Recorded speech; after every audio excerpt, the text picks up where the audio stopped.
Nous sommes de retour en direct dans cette édition du 16 janvier 2025 du live de TV Finance. Et désormais, il est l'heure de retrouver Eric Seban et son Chronodax. Bonjour Eric. Bonjour. Bonjour Eric, merci beaucoup d'être avec nous ce matin. Vous êtes trader, formateur et coach. Avec nous pour nous expliquer comment le CAC 40, au lendemain de la publication d'une inflation américaine bien orientée, en baisse, donc bien orientée, à quelques minutes de la publication de Richemont notamment, qui laisse entendre que le secteur du luxe, en tout cas, donc c'est plutôt pour le CAC, mais le secteur du luxe pourrait être bien orienté. Hier, le DAX a atteint 2 records absolus en séance en clôture. Est-ce que c'est parti pour continuer selon vous ? Oui, tous les éléments sont là pour que ça continue, mais ils étaient là également pour que ça se produise. On a bien vu que le DAX, à chaque fois qu'il se repliait, il rebondissait systématiquement, avec plus ou moins d'amplitude et puis plus ou moins de rapidité, mais ça a été systématique. Et puis je vous disais également que de toute façon, le contexte n'était pas propice à entrevoir une baisse forte, voire longue, compte tenu de plusieurs éléments. Et même si on avait eu déclenchement d'un signal technique de baisse, je vous disais qu'il était sans objet, d'autant plus qu'il a été suivi d'un signal technique de hausse juste après, parce que le DAX évoluait dans une zone assez large, à 20 500, 19 950, on va dire ça comme ça, depuis le début décembre, et qu'il n'arrivait pas, donc, en effet, à sortir par le haut de cette zone, qu'il matérialisait des zones de latéralisation plutôt dans le bas de la zone, et puis la semaine dernière, peut-être parti pour en matérialiser une dans le haut de la zone. Tout ça était en fait de l'attentisme dû à un contexte de fin d'année, à un manque de visibilité, à une reprise de début d'année, mais en aucun cas des signes de faiblesse ne pouvaient être détectés. Et comme je vous l'ai dit à plusieurs reprises, à partir du moment où on n'a pas une analyse qui peut conduire à envisager une baisse, alors il n'y a pas de raison de prendre des positions de baisse. Et c'est encore d'ailleurs aujourd'hui le message qu'il faut faire passer, parce que certains vont voir dans leur graphique des divergences, sans doute.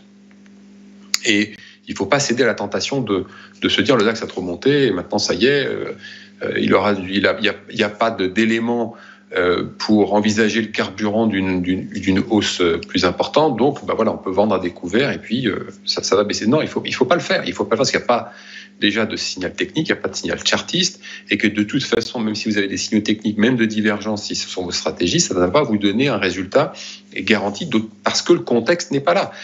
Hier, on affichait des nouveaux plus hauts, la volatilité implicite sur les options ne baissait pas. Donc ça veut dire qu'en fait, déjà, vous voyez déjà les volumes. Alors, on a fait de nouveaux plus hauts historiques avec, 40, 50 000 contrats dans la journée. C'est que dalle.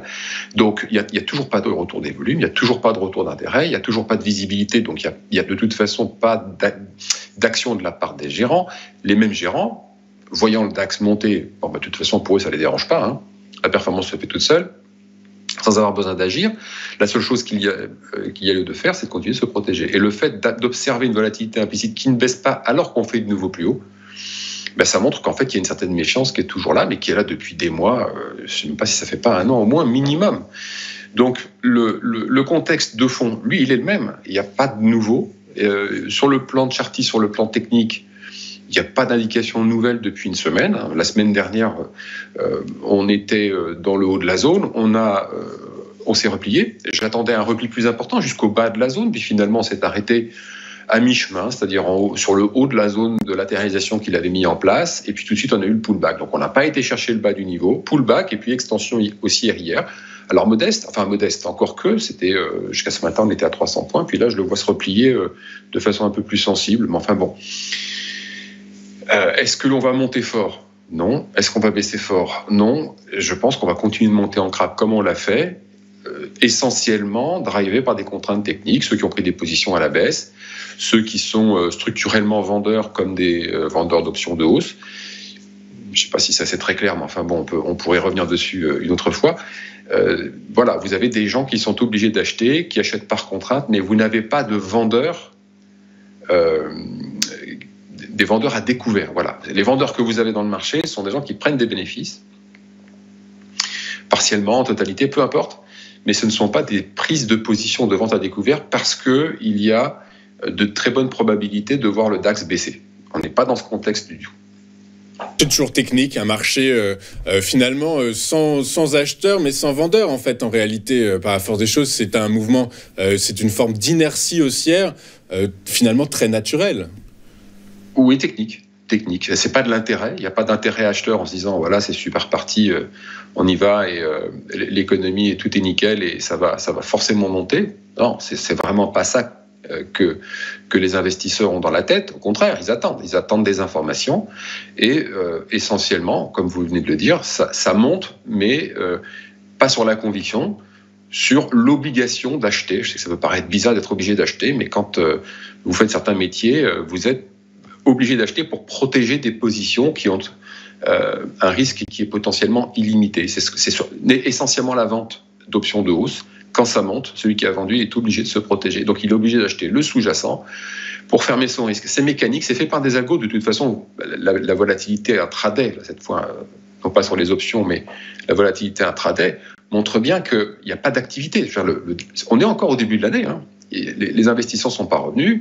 Les volumes sont toujours très faibles. Bon, ils l'ont été beaucoup sur la deuxième partie de l'année dernière, mais pour l'instant, en tout cas, ça ne revient pas. C'est l'attentisme qui domine. Et puis, avec comme vous le disiez hier, une nouvelle va provoquer une hausse qui va être initiée avec finalement peu de contrats, parce que comme il n'y a pas beaucoup de densité, il n'y a pas beaucoup de monde dans le carnet, donc avec un peu de contrats, vous faites dépasser les limites et puis vous avez des stops qui se déclenchent. Et puis derrière, des algos qui se mettent en marche pour accompagner la hausse, parce que c'est obligation, sinon on ne ferme pas le risque. Ok, très clair. Donc un marché de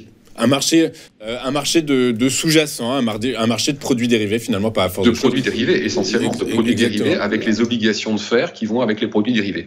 Et elles sont élevées.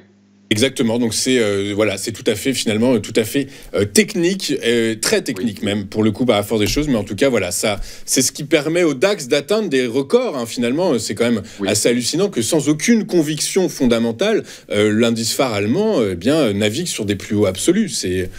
C'est un peu inconcevable. Ça peut se dégonfler en 2 secondes. Hein. Vous voyez ce matin, là, on perd déjà 80 points.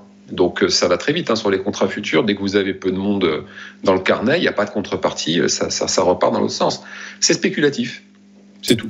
On peut résumer ça comme ça. C'est totalement spéculatif. Merci beaucoup Eric d'avoir été avec nous ce matin. Eric Seban, vous êtes trader, formateur et coach et également vous dirigez le réseau d'analystes de traders indépendants Strafi. Voilà, merci beaucoup d'avoir été avec nous. Je vous donne rendez-vous la semaine prochaine. Nous on marque une courte page de publicité. On se retrouve dans un instant avec les Market Movers de Marc Raffard. À tout de suite sur Téléfinance.